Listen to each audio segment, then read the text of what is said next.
prea puține pauze face. Prea puține, că la oră de masă, așa, la foarte puține pauze. Și ce mai avem noroc când se rup. Când le fac vulcanizarea, atunci mai hodinim și noi un pic mai liniștiți când se lucrează la ele. Cam nu știu când fac ei, în 24 de ore când fac o vulcanizare. Dar restul încolo așa merg.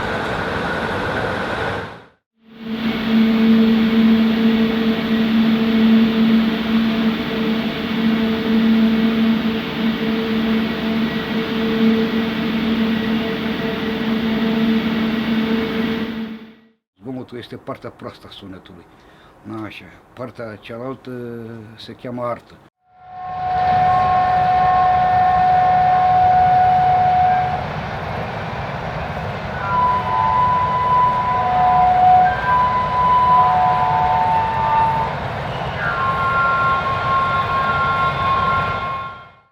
Acum nu funcționează mai mult, la nivelul ăsta de zgomot, nu funcționează mai mult o bandă transportoare. Și acea bandă transportoare, vă spun cu siguranță că e goală, nu are material pe ea. Cărbune sau steril. În momentul când e cărbune sau steril pe ea, e de groază. Nu mai poți auzi efectiv. La un moment dat ești nevoit să te refugiezi și pleci în casă.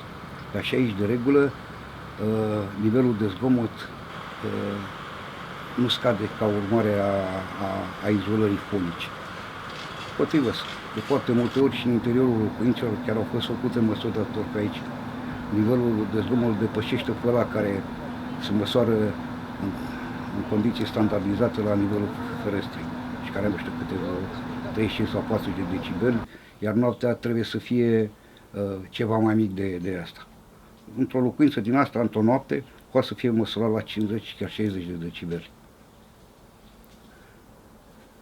Foarte mulți și se leagă peste urechi. În momentul când zgomotul ăsta atinge valori extrem de ridicate.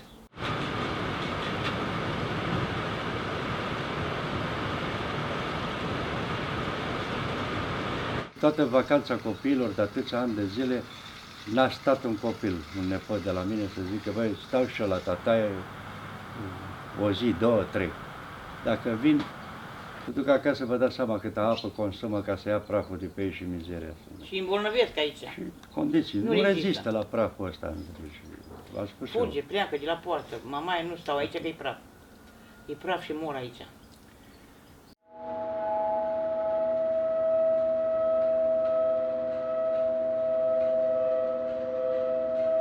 Și dacă n-ar funcționa, să zicem, o zi, două, trei, n-ar livra cărbune, că au niște defecte. Dacă bate vântul, cât de cât, măcar cu 10-15 km la oră, nu mai vorbesc cu vânt de peste 40-50 la oră, praful e același exact ca și cum ar funcționa, poate și mai rău.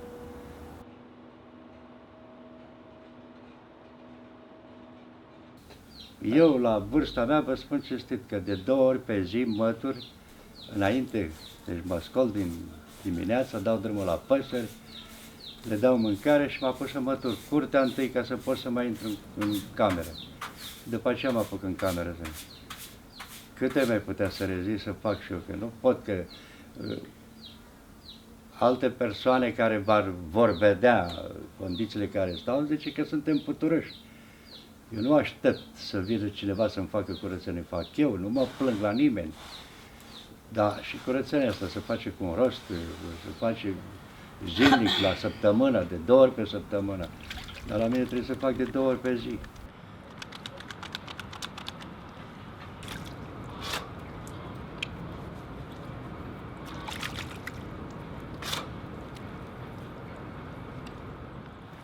Până acum de curând mai puneam o roșie, mai nu știu ce, probleme de astea. Acum suntem și în vârstă și n-ar fi chestia asta, că acolo 10-15 plante de roșii, 10 tufe de castraveți sau ceva, măcar pentru necesarul familiar. Nu se poate din cauza prăfului. Până la urmă, dreptul de oxigen și de aer și condițiile e pentru toată lumea, indiferent de grad și funcție pe care o poartă în lumea asta, nu mai vorbesc în țară. Dar ținând cont că suntem familii mai defavorizate, fără putere de a te judeca cu ei în condițiile astea, te amână zi după zi și luni după luni. Eu nu cer închiderea minii, deci complex energetic, în momentul când vrea să-i extinde și sunt de acord că toată lumea trebuie să aibă serviciu și nu se pune problema. Plec eu decât să mă opun să se închidă. Deci sunt de acord să funcționeze și nu știu ce, să dea altă locuință, să mă duc, să stau și într-o condiții și nu am probleme.